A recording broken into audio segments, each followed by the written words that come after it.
ekonomi, Robert Reich. Dia bilang ada yang harus dilakukan dengan AI. Apa itu? Need for restructure of economy. Ya, bagus sekali. Saya sarankan untuk apa? Untuk dibaca. Ya, jadi Hello Danus Insight on SMEs, Halal Industry and Islamic Financial Inclusion. Oke, next slide.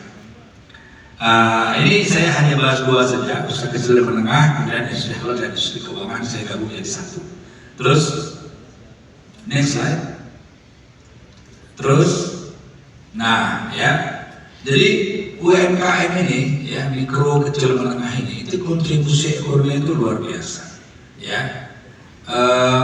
Di PNM misalnya, ya, Permodalan Nasional Madani yang didirikan oleh yang namanya diabadikan di gedung ini, B.J. Habibie, tahun 99. Kenapa PNM itu berdiri? Untuk orang-orang yang non-bankable. Iya, dan sekarang yang terlibat di dalam Permodalan Nasional Madani itu, yang untuk usaha-usaha mikro itu 14 juta lebih. Ya, usaha-usaha mikro, bayangkan. Ya, jadi bagaimana Profesor Habibie berpikir untuk ekonomi ke depan itu luar biasa inovasinya. Kontribusi ekonominya pasti kuat. Kemudian yang kedua, pengentasan kemiskinan.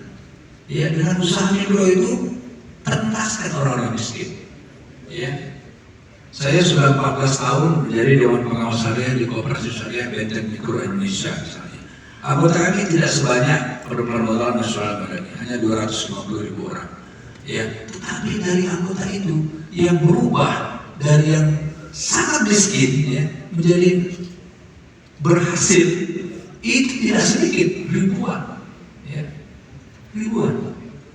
Nah, kemudian yang ketiga diversifikasi pasar, ya. Jadi bagaimana UMKM itu mendorong variasi produk dan layanan, kemudian memberikan alternatif di pasar domestik maupun internasional. Next slide. Nah, tantangan yang dihadapi, ya, itu ada akses pendanaan, walaupun tadi sudah dijawab sama Mbak, ya, sama Mbak Anita, ya. Sebenarnya sudah ada sekarang pelayanan yang sifatnya untuk UMKM, ya. Pemerintah menggulirkan ada namanya bantuan lewat pendanaan PIP, lewat koperasi, lewat segala macamnya. Ini penting sekali. Kenapa? Karena usaha-usaha mikro itu jangan diajari usaha. Dia udah jago usaha. Apa? Modalnya nggak ada. Modalnya nggak ada. Mau pergi ke bank, minta jaminan, minta kolateral. Apa jaminan yang ada? Makanya kalau untuk orang-orang mikro itu kasih dia modal, ambil jaminan, ya kan? Kita kan banyak belajar dulu dari Grameen Bank kan, bahkan dulu Presiden SBY ketika itu 2007 mengundang Grameen Bank, ya.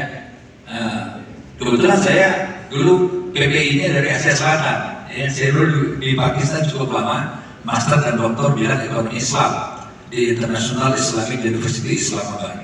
Jadi saya banyak mendalami bagaimana budaya-budaya Asia Selatan itu dalam mengadaptasi yang namanya model-model pembiayaan mikro. Iya, kenapa? Karena pembiayaan mikro itu sosialnya itu sangat kuat, budayanya sangat kuat. Di tempat-tempat budaya yang namanya gotong royong itu kecil, sulit untuk berkembang. Ya. Nah, kemudian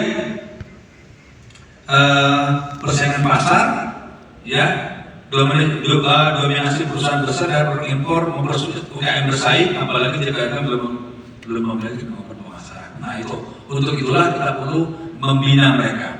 Ya, ini alhamdulillah Kementerian Perdagangan juga sudah mengadakan ekspor lewat mereka ini. Kemudian inefisiensi operasional, ya, keterbatasan aliran sumber daya manusia seringkali menjadi penghambat produktivitas. Ya, itu kita akui. Ya, maka oleh karena itu kita buat pelatihan-pelatihan. Kami sendiri di Koperasi Syariah yang 250.000 anggotanya, kita rutin membuat pelatihan marketing, pelatihan apa. Bahkan mereka sekarang sudah menggunakan digital. Jadi kalau bank itu punya ada yang namanya Beyond, ada yang namanya Livin. Nah, kita punya namanya BMI Online. Bayangkan, akses anggota beli bakso nggak pakai uang. Begitu ada sekolah bakso lah, berapa Pak nomor anggotanya? Langsung masuk gitu ya. Nah sekarang itu sudah mulai berjalan seperti itu. Next. Nah strategi untuk mengupayakan tindak pemerintah ya ini tentu ya tidak mungkin tanpa kebijakan ini bisa berkembang ya, subsidi, latihan, regulasi ya. Kemudian solusi keuangan ya. Nah ini seperti pinjaman mikro dan crowdfunding. Nah ini lagi tadi saya bincang sama Mbak Anita, crowdfunding juga sudah diatur ya, tapi akan ada perubahan lagi ya, karena ada kripto tadi ya, keuangan baru perlu kripto. Nah ini juga sangat-sangat penting ya. Kemudian peningkatan kapasitas, pelatihan manajemen legislasi dan lain-lain. Terus next.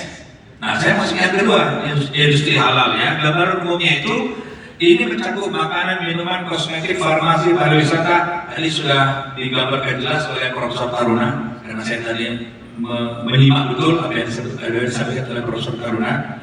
Ya dulu saya ingat tahun 2009 saya sebelahan dengan Profesor Taruna, panelis di Trisakti. Ya dulu kita buat I4, Ikatan Ilmu Indonesia Internasional. Ketika itu menterinya Pak Profesor Mamando. Jadi dari Industri lah dengan Profesor Taruna. Kemudian signifikansinya produk halal tidak hanya menjadi keharusan religius, tapi juga simbol kualitas. Begini ya teman-teman sekalian ya. Ketika kita memakan makanan yang tidak halal, itu konsekuensinya berat. Ya. Beratnya apa? Doa kita itu tidak diterima. Sekarang bayangkan kalau kita berdoa, ya Allah, semoga negara saya itu makmur. Allah sudah senyum aja. Gimana? Hartamu harta haram, makanan haram, pakaian haram. Doa lagi, ya Allah, berikanlah keluarga yang baik. Itu beratnya di situ. Ya. Jadi konsekuensinya tidak hanya tentang ekonomi, tentang cuan, tentang bisnis, opportunity, enggak. Ada tentang itu. Ya. Nah, kemudian yang berikutnya kondisi global, ya. Nah, dengan problem Muslim terus meningkat, pasar halal bernilai bulan. Iya betul. Ya. Kita ini penduduknya banyak sekali. Ya, apalagi apalagi Cina gitu ya, itu banyak sekali. India apalagi, ya. Banyak sekali. Nah, terus next. Nah, bagaimana sinerginya antara halal dan keuangan Islam? Pertama, harmoni prinsip. Ya, keduanya ada konsep yang syariah, fokus pada keadilan, kebersihan, dan keberlanjutan yang mendorong ekonomi yang berbasis nilai. Ya. Saya Desember yang lalu saya ke Cina, ya, saya ke Guangzhou, ke Shenzhen. Tadi disebut oleh Profesor Khalid ya, Shenzhen adalah kota inovasi. Saya pergi ke sana, memang luar biasa ya. Tapi yang saya soroti itu adalah makanannya. Ya. Nah di kota Shenzhen itu ada betul-betul halal food. Ya, mereka declare halal food. Meskipun saya dari hotel harus jalan kaki 3 km nggak apa-apa, karena udaranya masih dingin gitu kan. Nggak apa-apa. Tapi artinya apa? Artinya, wah itu luar biasa. Ya, Cina ini sudah betul-betul dia declare ya. Ada halal food, berarti ada tidak halal food gitu kan. Ya. Nah jadi itu. Yang kedua pendanaan yang sesuai. Nah keuangan Islam adalah sumber dana modal yang berbasis bebas riba, bebas spekulasi, ya, mendukung pertumbuhan usaha kecil dalam ekosistem yang halal.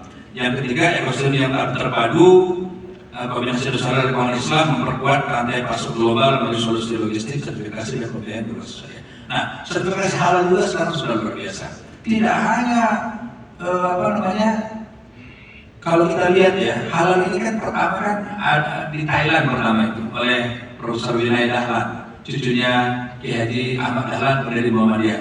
Ya, karena kebetulan 2018 saya menjadi reviewer di konferensi internasional di Thailand.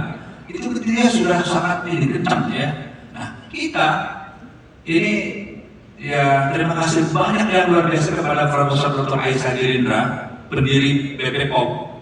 Ya, karena dengan beliaulah Indonesia ini kemudian dikenal sebagai negara halal dunia.